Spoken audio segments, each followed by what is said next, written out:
Making headlines, President Dr. Mohammad Moiz expresses condolences following the passing of India's former Prime Minister Dr. Manmohan Singh. Police have searched the residence of Musa Ali Manik, the former managing director of RDC, in connection with an investigation into an alleged fraud. And MNDF Coast Guard apprehends foreign fishing vessel operating illegally within the Maldives SEZ.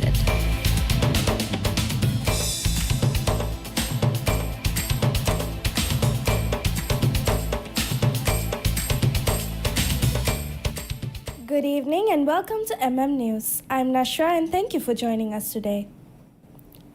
President Dr. Mohammad Moiz expresses his condolences following the passing of India's former Prime Minister Dr. Manmohan Singh. President Dr. Moiz honored Dr. Singh's contributions to India and his role in strengthening Maldives-India relations on his official X account. He recalled Dr. Singh's historic visit to the Maldives in November 2011, describing it as a pivotal moment in enhancing economic and social development in the Maldives.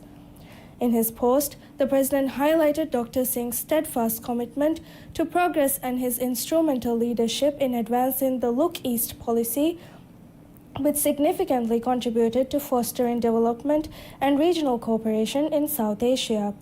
President Dr. Moiz concluded his message with heartfelt sympathies to Dr. Singh's family and the people of India during this time of profound loss. Police have searched the residence of Musa Ali Manik, the former managing director of Road Development Corporation (RDC), in connection with an investigation into an alleged fraud scandal during the tenure of former President Ibrahim Mohamed Solih. The raid, conducted under a court order, comes amidst allegations that the RDC engaged in multiple financial schemes, leaving the company in a state of disrepair at the end of Solih's tenure.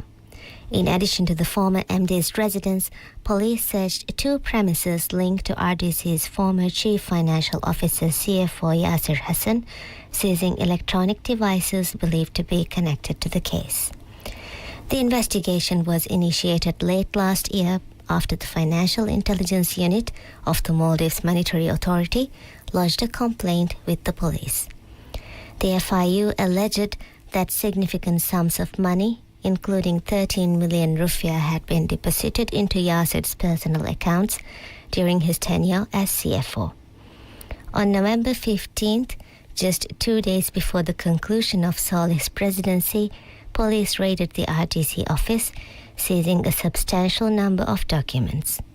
According to a joint investigation by the police and the Anti-Corruption Commission, 14 million rupiah from RDC's funds was unlawfully circulated through personal accounts. The probe uncovered 216 questionable transactions, including 11 million rupiah deposited into one account and 1 million rupiah each into two others. The findings suggest a failure to transfer funds to the Maldives Inland Revenue Authority, with money instead being moved between personal accounts. RDC's current managing director Ali Zuhair revealed to a parliamentary committee in August that the company had inherited debts of 837 million rupiah, attributing this to wasteful expenditures under the previous administration. Zuhair also reported irregularities involving 161 million transferred through internet banking without supporting documentation and 90 million deposited into the then CFO's account under suspicious circumstances.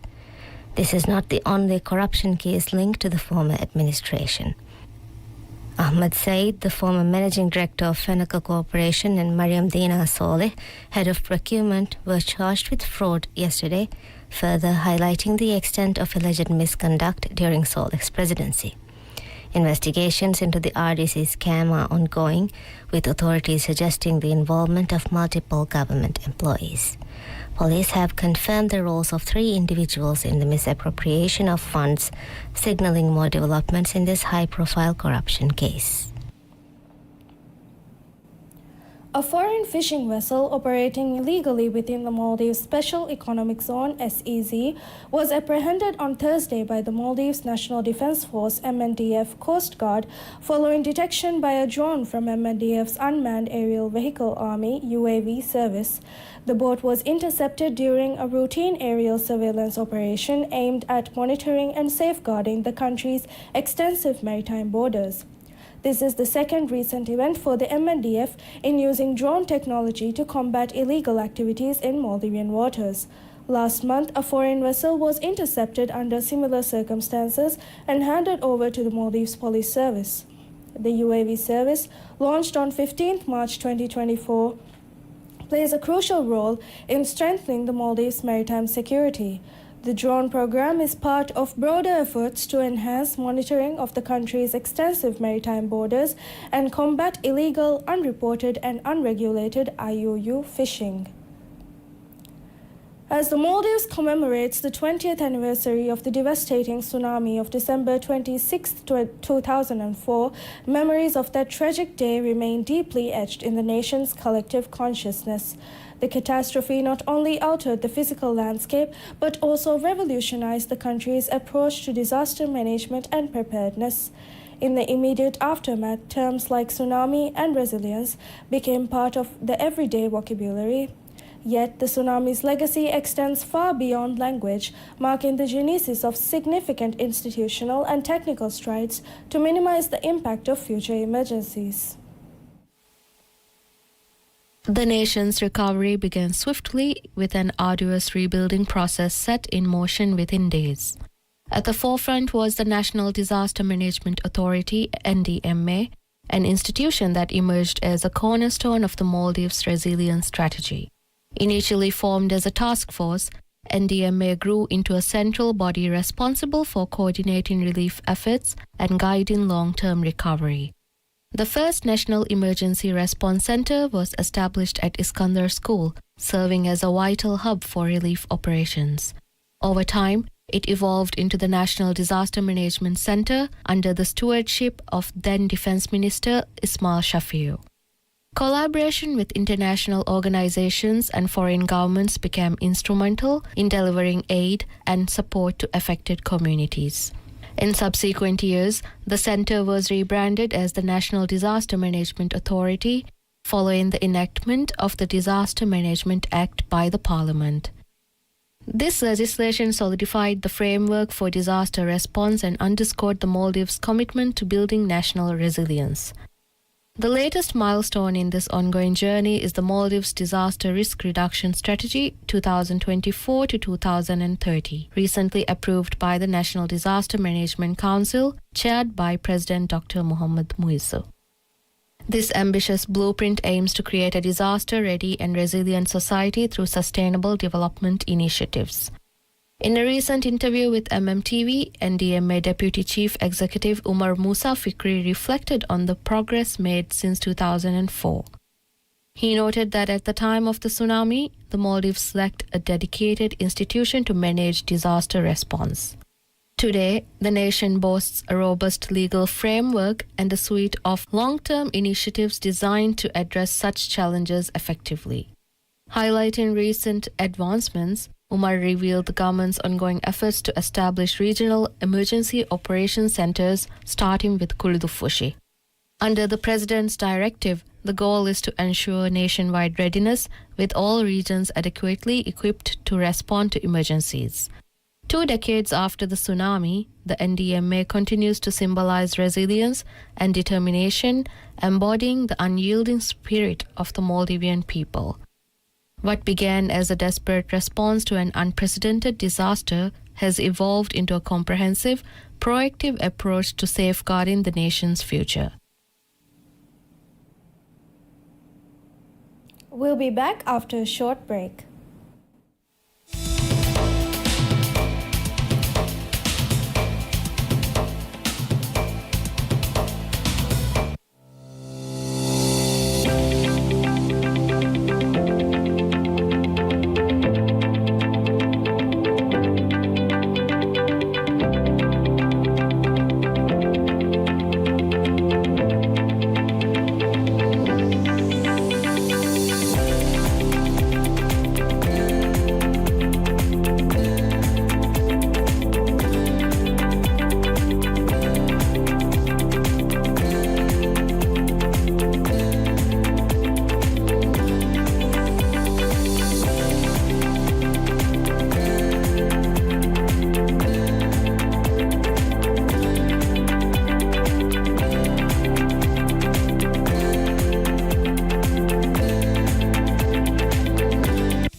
Welcome back.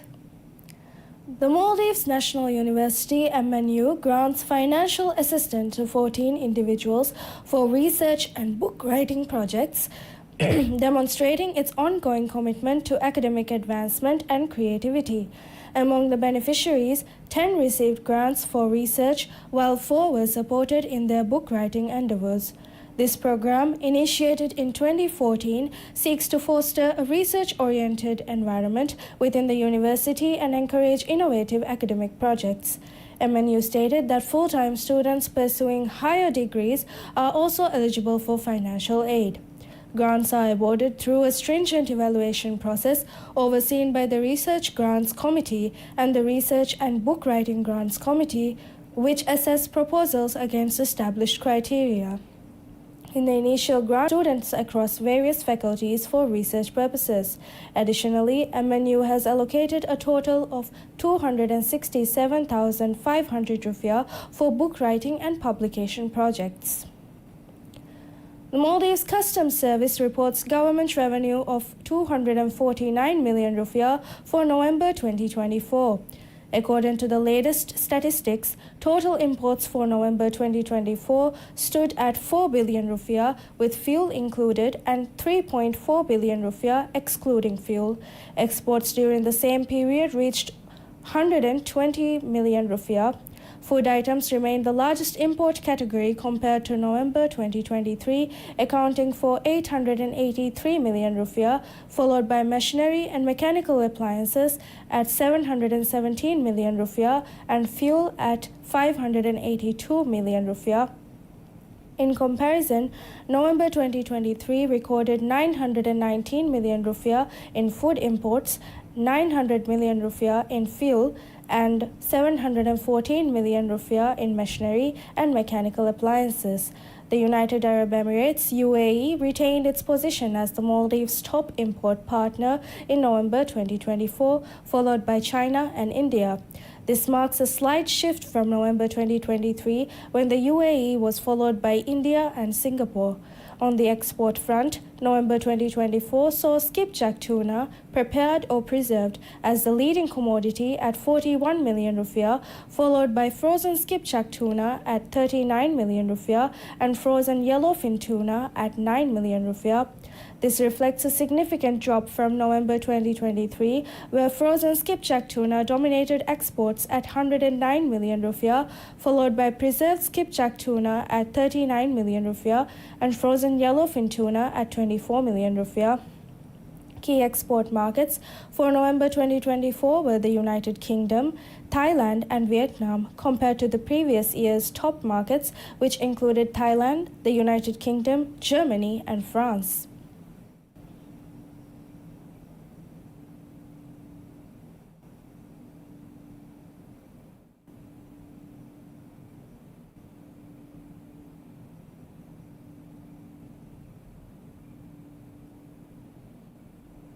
Utility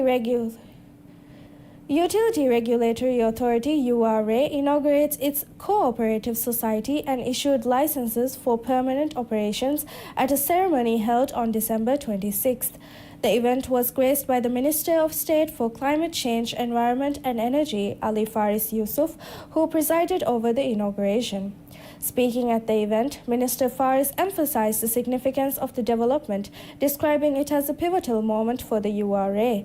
He noted that the establishment of the cooperative society and the issuance of permanent operating licenses represented substantial progress in enhancing the efficiency and quality of utility services available to the public. The URA, established in 2020, has been critical in advancing the utility sector through initiatives such as setting service standards and monitoring the performance of the providers. The introduction of permanent operating licenses is expected to streamline operations and foster accountability within the sector. During the ceremony, licenses were granted to several utility service providers, enabling them to commence permanent operations under the provisions of the URA Act. The move has been hailed as a promising development for the country's utility sector, reflecting significant progress in regulatory practices and service quality improvements. In concluding remarks, the URA extended congratulations to the recipients of the licenses and reaffirmed its commitment to fostering growth and innovation in the utility sector. On this International Day of Epidemic Preparedness, December 27th, the global community is reminded of the critical importance of robust health systems and proactive disease prevention strategies. The United Nations Secretary-General Antonio Guterres emphasized the critical lessons from the COVID-19 pandemic, warning that the world remains critically unprepared for future health emergencies. He called for global solidarity, urging countries to implement the pandemic agreement and strengthen international cooperation in disease prevention and response. When COVID-19 first struck the Maldives, few could have predicted the response that would emerge from this small island nation. What began as an existential threat to the country's tourism-dependent economy during COVID-19 would ultimately become a catalyst for unprecedented epidemic response capabilities. This transformation has now culminated in a digital disease surveillance system operational since August 2024, spanning the country's 1,190 islands. By addressing the unique vulnerabilities of a nation where tourism contributes 26.1% directly to the economy and nearly 75% indirectly, the Maldives has turned a moment of crisis into a blueprint for resilience. The Health Protection Agency, HPA Maldives, recognizing the lessons learned during the pandemic, collaborated closely with the World Health Organization, WHO, to develop a national action plan on field epidemiology. During the COVID-19 crisis, the country's remarkable adaptability became evident. By August 2021, the swift and inclusive approach had secured an impressive 85% vaccination coverage among adults, setting a new standard for pandemic response in small island nations. The newly developed surveillance system represents a technological solution meticulously crafted for the Maldives' distinctive challenges. Leveraging digital technology and comprehensive professional training, the system enables real-time data collection and analysis. With support from WHO's Regional Office for Southeast Asia and the Thai Field Epidemiology Training Program, the country has cultivated a robust network of local epidemiology experts. Integrated surveillance, advanced analytics, and professional training now form the backbone of this enhanced preparedness system. By addressing critical challenges such as geographic dispersion, tourism dependence, and climate-related health threats, the Maldives has transformed potential vulnerabilities into strategic strengths. As global connectivity and climate change continue to elevate disease outbreak risks, the Maldives offers a compelling model of adaptation and resilience for other small island nations. The journey from pandemic crisis to proactive preparedness demonstrates the transformative power of strategic planning, rapid digitization, and adaptive public health measures. The United Nations' emphasis on resilient health systems and international cooperation finds its most vivid expression in the Maldives' approach. By converting a potential disaster into an opportunity for innovation, this small nation proves that capability is not determined by size, but by vision, strategy, and unwavering commitment to public health. We conclude today's bulletin with a weekly recap.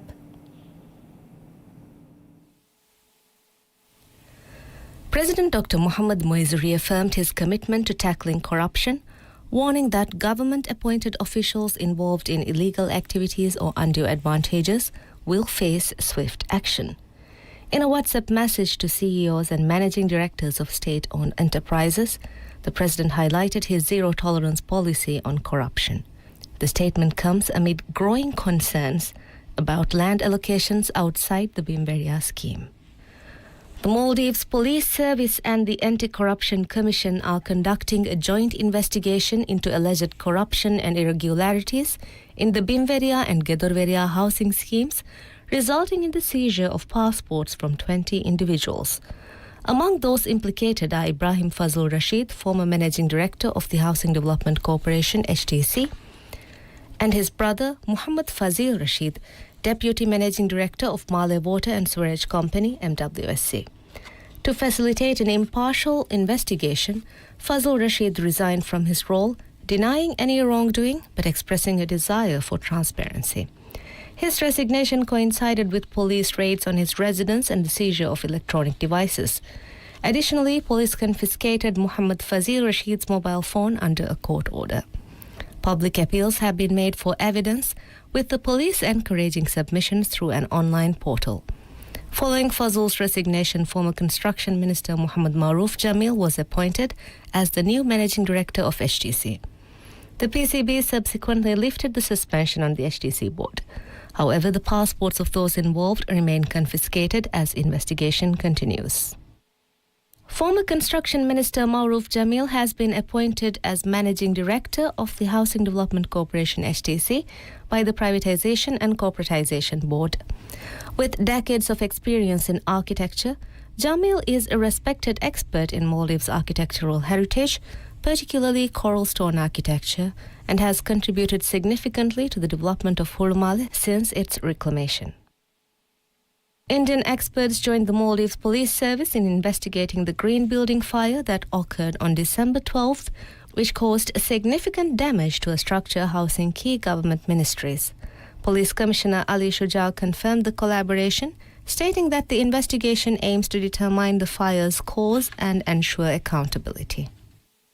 Families displaced by heavy rains on December 21st returned home after a brief stay in temporary shelters, according to the National Disaster Management Authority (NDMA). The rains caused flooding in parts of Mali, leading to the relocation of 32 individuals from 8 households. To mitigate impact, 304 sandbags were placed in 49 locations with assistance from the MNDF. The NDMA also conducted damage assessments on 30 potentially affected houses in collaboration with the Maldivian Red Crescent. No evacuations were required during a previous rainfall on December 17th. Muaz Muhammad Rashid, the Managing Director of Fenaka Corporation Limited, resigned on December 26, 2024, citing the growing financial challenges faced by the state utility provider.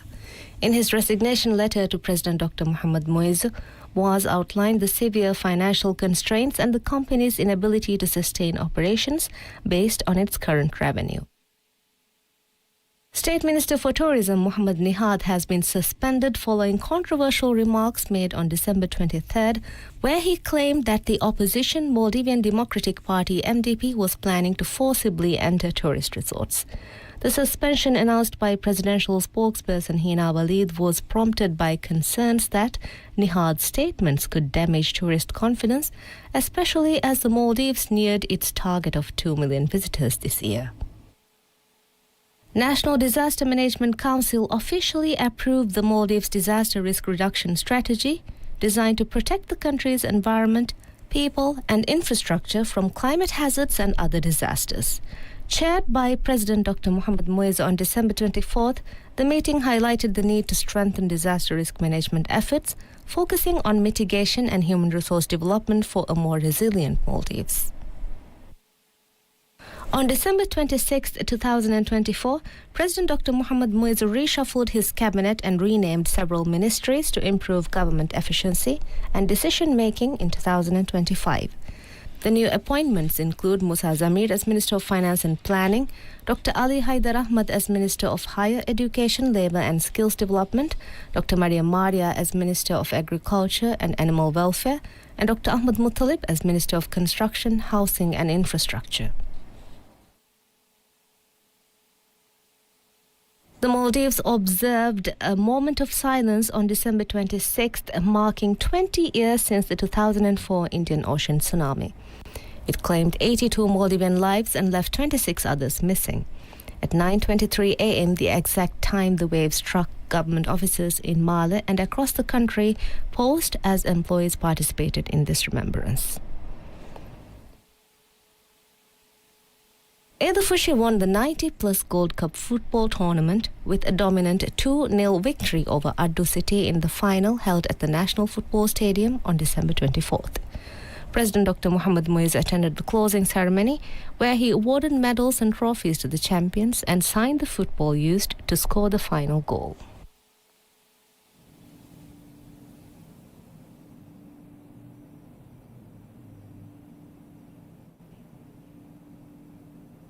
That's all for today. Thank you for joining us. We'll be back with more updates. Until then, stay informed and take care.